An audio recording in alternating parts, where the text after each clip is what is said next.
তো বন্ধুরা, এখন আমি পাখির ঘরে চলে এসেছি। আর পাখির ঘরে এসে কিন্তু আমি আজকের আমার যে লাভবার্ডের সেট আপটা আছে, এখানে দেখতেই পাচ্ছি লাভবার্ডের যে আছে যে লাভবার্ডগুলো, সেগুলোতে কিন্তু আজকে ডিওয়ার্মিং করেছি।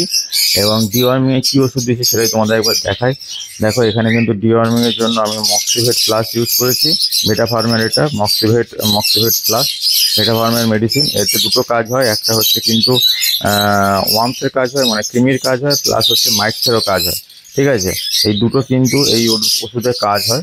তো সেই কারণেই কিন্তু আমি এই ওষুধটা ইউজ করেছি। এবং এই ওষুধটা কিন্তু আমি প্রতি লিটারে 2.5 ml করে মেরেছি। মানে 2 লিটার, আমার টোটাল 2 লিটার জল লেগেছে। 2 লিটার জলে কিন্তু আমি 5 ml ইউজ করেছি। গত বছরও কিন্তু এই ওষুধটাই আমি ইউজ করেছিলাম, 2 লিটার জলে 5 ml। এবারেও কিন্তু সেম এই প্রসেসটাই দিয়েছি, যে 2 লিটার জলে 5 ml ওষুধ।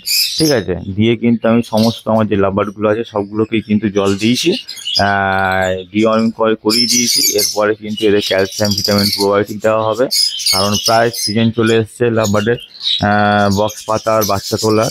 তো সেই কারণেই কিন্তু আমি মোটামুটি একটা এখন থেকে কোর্স শুরু করেছি।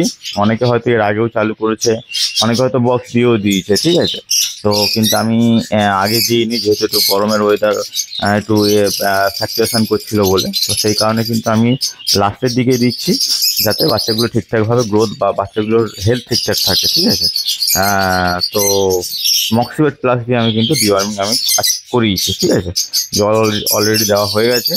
তো চলো, ভিডিওটা এই পর্যন্ত, দেখা হচ্ছে পরে ভিডিও।